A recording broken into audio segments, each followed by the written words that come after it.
Hello. पिछली video में हमने पढ़ा था एमीन्स की classification, nomenclature and methods of preparations. आज की वीडियो में हम देखते हैं एमीन्स की फ़िज़िकल प्रॉपर्टीज़ एंड उसकी रिएक्शंस ऑफ एमीन्स।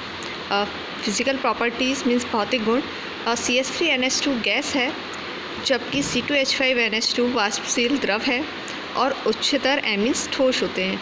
मीन्स कहने का मतलब ये है कि जो निम्नतर सदस्य होते हैं इस श्रेणी के, वो तो रंगीन गैस होती हैं, जबकि जो हायर एटॉमिक नंबर होते हैं, एटॉमिक वेट वाले होते हैं, वो द्रव होते हैं, लेकिन उससे जो और एटॉमिक वेट वाले सदस्य होते हैं इसके, वो ठोस अवस्था में पाए जाते हैं। नंबर सेकंड पॉइंट है, हायर एमीन्स में मछली की गंध होती है।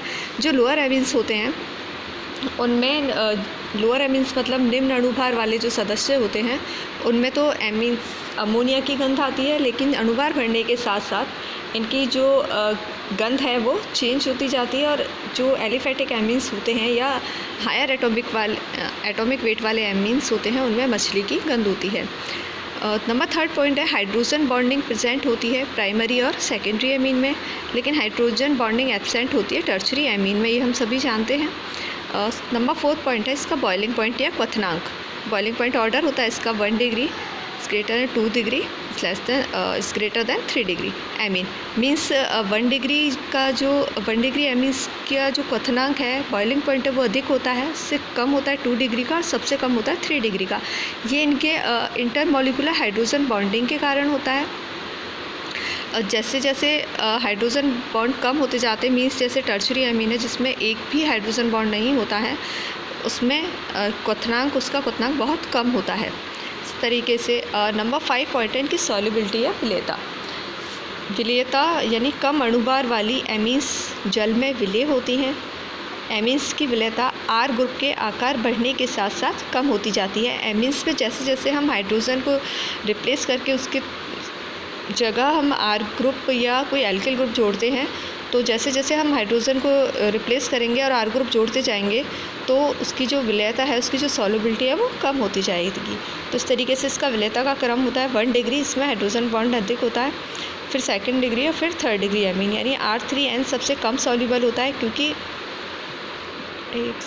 जैसे R3N सबसे कम सॉल्युबल होता है, कहने का मतलब है कि आर ग्रुप बढ़ने के साथ साथ सॉल्युबिलिटी कम होती जाती है, यानी आर ग्रुप इसमें अधिक है, हाइड्रोजन एक भी नहीं है, R3 है, तो इसकी सॉल्युबिलिटी क्या होगी, कम होती चली जाएगी। अब है इसकी रिएक्शंस ऑफ एमीन्स। सबसे पहले है जल के साथ अभिक्रिया। सभी प्रकार की एमीन जल में घुलकर एल्किल अमोनियम हाइड्रोक्साइड बनाते हैं। सभी प्रकार की एमीन्स का मतलब है प्राइमरी एमीन, सेकेंडरी एमीन और टर्शरी एमीन। प्राइमरी एमीन जब जल के साथ रिएक्शन करेगा तो बेस बनाएगा एल्किल अमोनियम हाइड्रोक्साइड का। इसी तरह से सेकेंडरी एमीन भी हाइड्रोक्साइड बेस बनाएगा, टर्शरी एमीन भी अमोनियम हाइड्रोक्साइड का बेस बनाता है। तो सभी प्रकार के एमीन्स जो होते हैं वो जल में घुलकर एल्किल अमोनियम हाइड्रोक्साइड बनाते हैं। अब ये एमीन हाइड्रोक्साइड के जलीय विलयन भारी धातु लवणों, जैसे कि भारी धातु हो सकते हैं FeCl3, AlCl3 या CrCl3, इनसे उनके हाइड्रोक्साइड अवक्षेपित कर देते हैं। मीन्स जब ये जो हाइड्रोक्साइड है अमोनियम हाइड्रोक्साइड, इसकी अभिक्रिया अगर हम FeCl3 से करते हैं तो ये FeOH होल थ्राइस का ब्राउन PPT प्राप्त होता है इसमें, और एमीन हाइड्रोक्लोराइड की हमें प्राप्ति होती है। इसी तरह से अगर हम रिएक्शन इसकी दूसरे लवण से करते हैं AlCl3 से, तो हमें वाइट कलर का PPT प्राप्त होता है, और अगर इसकी रिएक्शन हम CrCl3 से करते हैं तो हमें क्रोमियम हाइड्रोक्साइड का ग्रीन PPT प्राप्त होता है।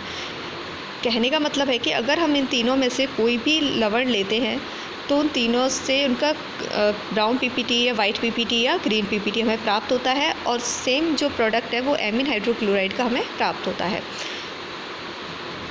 और इसके बाद नेक्स्ट सेकंड रिएक्शन है HCl के साथ क्रिया, यानी RNH2 प्लस H+Cl-। जो प्राइमरी एमीन है, प्राइमरी एल्किल एमीन है, वो बेस है।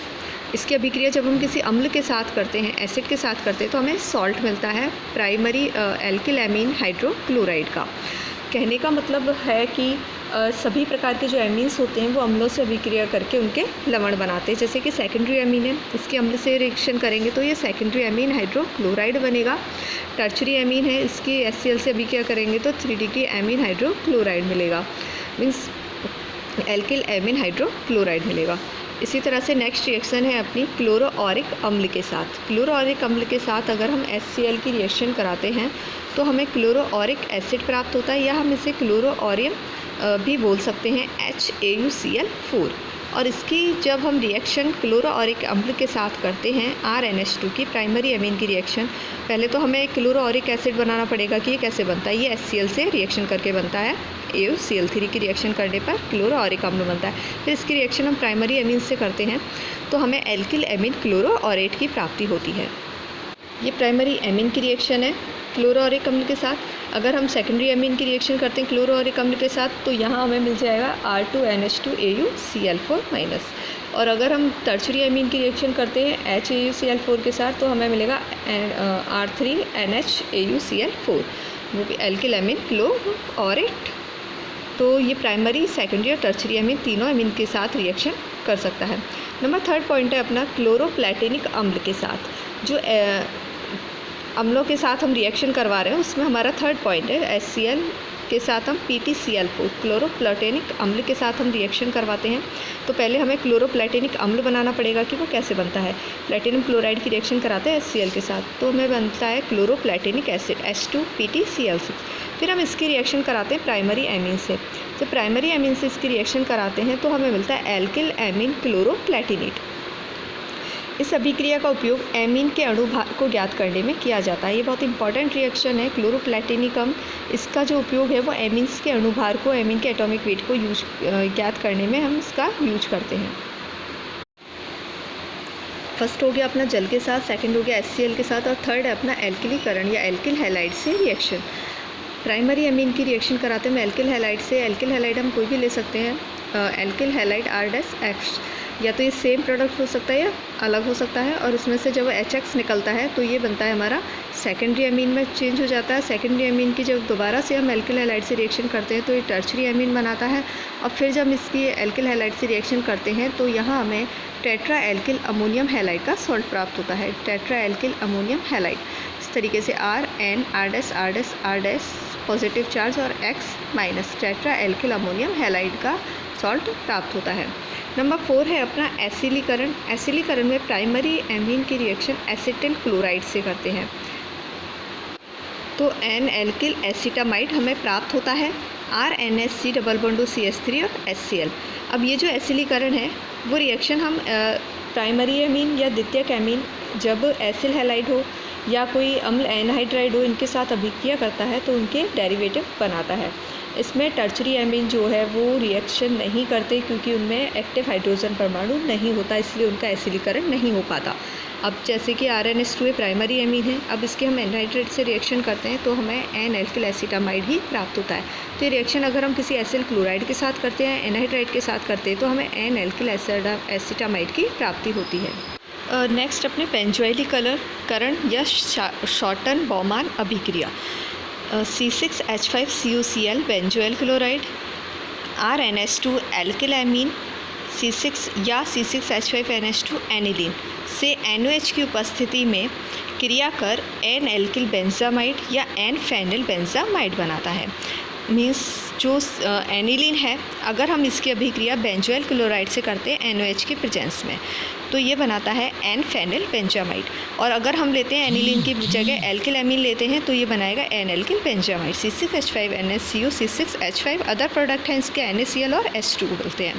और नेक्स्ट और इसका जो नाम है वो शॉर्टन बॉमान अभिक्रिया भी कहते हैं। इसके बेंजोइलीकरण को, एमीन के बेंजोइलीकरण को हम शॉर्टन बॉमान रिएक्शन भी कहते हैं। और नेक्स्ट है इसका नाइट्रोसिल क्लोराइड के साथ। एमीन की अभिक्रिया जब नाइट्रोसिल क्लोराइड के साथ करते हैं, नाइट्रोसिल क्लोराइड को हम टिल्डन रिएजेंट भी बोलते हैं जो अपने प्रैक्टिकल्स में यूज़ होता है। प्राइमरी एमीन की जब नाइट्रोसिल क्लोराइड से अभिक्रिया करते हैं तो ये बनता है RCl N2 और H2O। और अगर सेकेंडरी एमीन की रिएक्शन करते हैं हम नाइट्रोसिल क्लोराइड के साथ NOCl के साथ तो ये नाइट्रो एमीन में चेंज हो जाता है। नेक्स्ट रिएक्शन है अपनी सल्फोनीकरण या सल्फोनेशन। जब इस सल्फोनीकरण में क्या होता है, जब इसकी प्राथमिक या सेकेंडरी द्वितीयक एमीन की एरोमेटिक सल्फोनिल क्लोराइड से, ये है अपना एरोमेटिक सल्फोनिल क्लोराइड इसके साथ अगर हम किसी बेस की उपस्थिति में अभिक्रिया करवाते हैं तो हमें सल्फोनेमाइड प्राप्त होते हैं। जैसे कि प्राइमरी एमीन है, इसकी अभिक्रिया हम इससे एरोमेटिक सल्फोनिल क्लोराइड के साथ करवाते हैं तो हमें प्राप्त होता है ये एन एल्किल बेंजीन सल्फोनेमाइड। और अगर हम सेकेंडरी एमीन की रिएक्शन कराते हैं तो हमें प्रोडक्ट मिलता है N di alkyl benzyl sulfonamide. इस तरीके से हमारा नेक्स्ट रिएक्शन है फेनिल आइसोसाइनेट के साथ। फेनिल आइसोसाइनेट इसमें यूरिया कंपाउंड्स बनते हैं। प्राइमरी एमीन की रिएक्शन कराते हैं फेनिल आइसोसाइनेट के साथ C6H5 and double bond C double bond हो तो हमें यूरिया कंपाउंड्स प्राप्त होते हैं। और अगर सेकेंडरी एमीन की कराते हैं तो भी हमें यूरिया कंपाउंड्स की प्राप्ति होती है। और जो टर्शरी एमीन है वो ये रिएक्शन नहीं देते क्योंकि उनमें हाइड्रोजन प्रेजेंट नहीं होता। नेक्स्ट रिएक्शन है अपनी एल्डिहाइड से क्रिया। प्राइमरी एमीन जब एल्डिहाइड से क्रिया करता है तो ये सिर्फ बेस बनाता है। सिर्फ बेस को हम और क्या बोलते हैं, इमीन। सिर्फ बेस को इमीन भी बोलते हैं। तो जब एल्डिहाइड से एमीन की प्राइमरी एमीन की रिएक्शन होती है तो सिर्फ बेस प्राप्त होता है। नेक्स्ट रिएक्शन है अपनी मैनिक अभिक्रिया। मैनिक अभिक्रिया में क्या होता है, जब प्राइमरी एमीन की रिएक्शन हम एसीटोफिनोन और HCSO से करवाते हैं, फॉर्मेल्डिहाइड से करवाते हैं तो मैनिक बेस बनता है। मैनिक बेस बनने को या मैनिक अभिक्रिया बोलते हैं। RCH2NH2 ये प्राइमरी एमीन है, फॉर्मेल्डिहाइड है SCHO और एसीटोफिनोन लेते हैं CH3 C double bond O C6H5 acetophenone की अभिक्रिया करवाते हैं तो हमें मैनिक बेस प्राप्त होता है RCH2NH CH2 C double bond O C6H5। अगर हम इसकी जगह यहाँ CH3 ले लें, R एल्किल ग्रुप की जगह अगर हम यहाँ CH3 ले लेते हैं तो ये क्या हो जाता है, इसका जो नाम हो जाएगा वो क्या होगा, 3 एथिल एमिनो 1 फेनिल प्रोपेनिल, इसका IUPAC नेम हो जाएगा। और नेक्स्ट रिएक्शन है अपनी हॉफमैन मस्टर्ड ऑयल अभिक्रिया। प्राइमरी एमीन हो, RNH2 हो या C6H5NH2 हो, इसकी अभिक्रिया जब HgCl2 और CS2 से करवाते हैं तो एल्किल आइसोथायोसाइनेट बनाता है और जिसकी मस्टर्ड ऑयल स्मेल होती है। जैसे एमीन प्राइमरी एमीन की रिएक्शन हम CS2 से करवाते हैं तो हमें ये अनस्टेबल फॉर्म में प्राप्त होता है। फिर इसकी क्रिया हम HgCl2 से करवाते हैं मर्करी क्लोराइड से तो ये R N double bond C double bond S alkyl thiocyanate में परिवर्तित हो जाता है, जिसे हम हॉफमैन मस्टर्ड ऑयल अभिक्रिया कहते हैं। मस्टर्ड ऑयल अभिक्रिया इसलिए कहते हैं कि इसका जो स्मेल है वो मस्टर्ड ऑयल जैसी होती है और ये पूरी जो रिएक्शन है इसे हम बोलते हैं हॉफमैन मस्टर्ड ऑयल अभिक्रिया। सेकेंडरी एमीन और टर्शरी एमीन कोई अभिक्रिया नहीं देते क्योंकि उनमें हाइड्रोजन एब्सेंट होते हैं। टर्शरी एमीन में हाइड्रोजन एब्सेंट होते हैं और सेकेंडरी एमीन ये अभिक्रिया नहीं देता, केवल ये अभिक्रिया प्राइमरी एमीन्स द्वारा ही होती है। और नेक्स्ट है अपना ऑक्सीकरण KMnO4 से जब हम इसका ऑक्सीकरण करवाते हैं प्राइमरी एमीन का RCH2NH2 तो ये KMnO4 से ऑक्सीडेशन करवाते हैं तो ये एल्डिमीन बनाता है और फिर हाइड्रोनियम आयंस के साथ ये एल्डिहाइड में परिवर्तित हो जाता है। अगर सेकेंडरी एमीन लेते हैं का ऑक्सीकरण करवाते हैं KMnO4 की प्रेजेंस में तो ये कीटीमीन बनाता है और हाइड्रोनियम आयन के साथ ये कीटोन में चेंज हो जाता है। टर्शरी एमीन लेते हैं तो ये नाइट्रो एल्केन बनाता है। कहने का मतलब है कि प्राइमरी और सेकेंडरी एमीन तो एल्डिहाइड और कीटोन्स के कीटोन बनाते हैं, लेकिन जो टर्शरी एमीन है वो नाइट्रो एल्केन बनाता है। नेक्स्ट रिएक्शन है कैरो अम्ल H2SO5। कैरो एसिड होता है H2SO5 या परऑक्सी मोनोसल्फ्यूरिक एसिड बोलते हैं हम इसको, H2SO5 को परऑक्सी मोनोसल्फ्यूरिक एसिड। प्राइमरी एमीन इसका ऑक्सीकरण करवाया H2SO5 के साथ तो हमें मिला सबसे पहले एन एल्किल हाइड्रोक्सिल एमीन और एल्डोक्सिन और हाइड्रोक्सेमिक अम्ल।